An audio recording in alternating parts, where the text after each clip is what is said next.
င်္ဂလာပါရှင်ဇာရာဒီအကောက်လေးမှာကိုရိုင်းထွက်ပြီးတော့မှမရန်တာကြပြီးဖြစ်တဲ့အတွက်ကြောင့်မလို့ဇာရာကိုအားလုံးကမေ့နေကြရပေါ့နော်အဲ့တော့ဇာရာဒီနေ့မှာကိုပြန်ပြီးတော့မှမေ့ဆက်ပါမယ်ရှင်ဇာရာကတော့လက်ရှိမှာဒီဇာရာ Glow Beauty ရဲ့ founder agent မို့ဖြစ်ပါတယ်ရှင်ဇာရာလက်ရှိမှာပေါ့နော်ဒီ MD Skin Care မြန်မာကနေပြီးတော့မှနေပြီးတော့ main distributor အဖြစ်တာဝန်ယူပြီးတော့မှဆောင်ရွက်နေပါတယ်အဲ့တော့ဇာရာကို customer တော်တော်များများမေးလေးမေးထားရှိတဲ့မေးခွန်းကိုနောက်ထပ်ဇာရာကိုယ်တိုင်ဖြန့်ပြီးရောင်းချနေတဲ့ဇာရာ client တွေ session client တွေမေးတဲ့မေးခွန်းတွေကိုဇာရာဒီနေ့မှာဖြေသွားပေးမှာဖြစ်ပါတယ်အဲ့တော့အားလုံးလည်းသိချင်နေကြမယ်လို့ထင်ပါတယ်နံပါတ်1မေးခွန်းကဘာလဲဆိုတော့ MD Skin Care ကတဲ့အသားရည်အမျိုးအစားတိုင်းနဲ့တည့်လားဆိုလို့ရှိရင်တော့ဟုတ်ကဲ့ပါ MD Skin Care က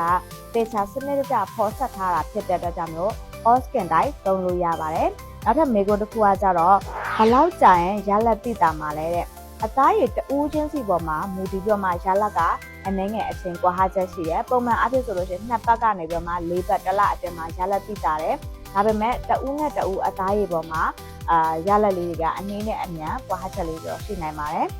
နောက်တစ်ခုကကြတော့ဘေးထက်ဆိုးကျိုးရှိလားတဲ့သူကဓာတုပစ္စည်းလုံးဝမပါဝင်ဘူးပြင်းထန်တဲ့ ingredient တွေမပါဝင်တာဖြစ်တဲ့အတွက်ကြောင့်မလို့ sensitive skin တွေကအစားသုံးလို့ရတယ်စိတ်ချလက်ချနဲ့ရေရေကြီးကြီးသုံးလို့ရတယ်အဲ့လိုမှကိုကစိတ်မချသေးဘူးကိုယ့်ရဲ့အသားရည်ကအရင် very sensitive ဖြစ်တဲ့အတွက်ကြောင့်မို့ကြောက်တယ်ဆိုလို့ရှိရင်အရင်ဆုံးဒီလိုမျိုးနားအနောက်တွေမှာဒီလိုမျိုးလက်ကောက်ဝတ်နေရာတွေမှာစမ်းကြည့်ပြီးတော့မှ